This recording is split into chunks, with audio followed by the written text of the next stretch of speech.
കൃത്യമായ ഉറപ്പില്ലാതെ ശാസ്ത്രീയ പഠനമില്ലാതെ വയലിൽ മണ്ണിട്ട് ദേശീയപാത നിർമ്മിച്ചാൽ എന്തായിരിക്കും സംഭവിക്കുക എന്നതിൻ്റെ ഉദാഹരണമാണ് നമ്മൾ മലപ്പുറം കുരാട് കണ്ടത്.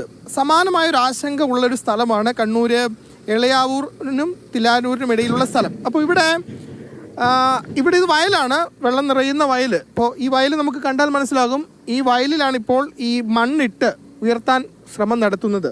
ഏറ്റവും പ്രധാനപ്പെട്ട കാര്യം, ഇവിടെ പകുതി, അതായത് ഒരു 30 മീറ്ററോളം അവിടെ നമുക്കറിയാം ഇങ്ങനെ പാലത്തിലാണ് ഈ ഹൈവേ വരുന്നത്. പക്ഷെ അതിനുശേഷം അതേ ഉയരത്തിൽ ഇവിടെ മണ്ണിട്ട് ഉയർത്തുമെന്നതാണ്. അതായത് ഇപ്പോൾ നമ്മൾ ആ പാലം കാണുന്നത് അവിടെ വരെ മാത്രമാണ് ആ പാലം. അതിനുശേഷം ഇങ്ങോട്ട് അതേ ഉയരത്തിൽ മണ്ണിട്ട് നികത്തി ഈ ഇവിടെ റോഡ് നിർമ്മിക്കാനാണ് തീരുമാനം. നേരത്തെ വലിയ പ്രക്ഷോഭങ്ങളൊക്കെ നടന്നതാണ്. ഈ പാലം മുഴുവനായി, അതായത് വയലിലൂടെ മുഴുവൻ പാലം വേണം എന്നതാണ് നാട്ടുകാരുടെ ആവശ്യം. ഇവരെ ഈ മണ്ണിട്ട് ഉയർത്തുന്നത് എന്ന് പറഞ്ഞാൽ ഏകദേശം 20 മീറ്റർ ഉയരത്തിലാണ്. 20 മീറ്റർ ഉയരം എന്ന് പറഞ്ഞാൽ ഏകദേശം ഒരു 3 നില ബിൽഡിങ്ങിൻ്റെ ഉയരമായി. അപ്പോൾ ഈ ഭാഗം എന്ന് പറഞ്ഞാൽ ഏകദേശം ചേലോറ അങ്ങേ ഭാഗത്തുനിന്ന് വരുന്ന വെള്ളം ഈ വയൽ വഴിയാണ് കടലിലേക്ക് ഒഴുകി പോകുന്നത്. ഒരു തോടുണ്ട്, പക്ഷെ തോട് എന്ന് പറഞ്ഞാൽ ഒരു ചെറിയ മഴക്ക് തന്നെ നിറയും. അപ്പോൾ പിന്നെ വയൽ വഴിയാണ് ഏകദേശം നമ്മളെല്ലാം എന്ന് പറഞ്ഞാൽ വീട് വെള്ളത്തിൽ കയറുന്ന ഒരവസ്ഥയിലാണ് നമ്മൾ ഉണ്ടായത്.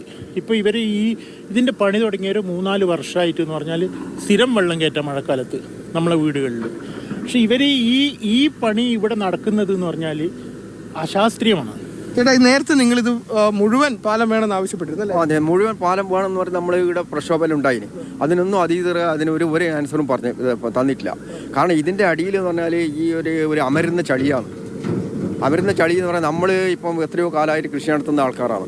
അപ്പോൾ ഒരു 3-4 കൊല്ലമായി നമുക്ക് കൃഷി വളരെ മോശമായിട്ട് പോകുന്നു. കാരണം വെള്ളം ഒഴുകി പോകുന്നില്ല. നമ്മൾ അന്നേ പറഞ്ഞ ഈ പിന്നെ പാലം അങ്ങത്തോളം വേണമെന്ന്, പാലം വന്നിട്ടില്ല. നമുക്കൊരു കൽവേട്ട് പോലും അവർ അനുവദിച്ചു തന്നിട്ടില്ല. 2002 ശേഷം വലിയ വെള്ളമൊന്നും നമുക്ക് ഉണ്ടായിട്ടില്ല. ഇപ്പോൾ ഈ മഴ തുടങ്ങിയ 3-4 കൊല്ലമായിട്ട് വെള്ളം തന്നെയാണ്. 4 പ്രാവശ്യം എൻ്റെ വീട്ടിൽ കൊല്ലം വെള്ളം കയറി. ഇത് എത്ര മീറ്റർ ആയിരുന്നു ആദ്യം ഈ പാലം പണിയാൻ തീരുമാനം? 1200 മീറ്ററാണ് ഇവരെ ഫസ്റ്റിലത്തെ ഇതിൽ എന്ന് പറഞ്ഞാൽ പ്രപ്പോസൽ എന്നാണ് നമ്മൾ അറിഞ്ഞത്. നമുക്ക് ഇതിനെപ്പറ്റി ആധികാരികമായിട്ടൊന്നും നമുക്ക് അറിവില്ല. പക്ഷേ നമ്മൾ ഈ പുറത്തുനിന്ന് അറിഞ്ഞത് 1200 മീറ്ററാണ്.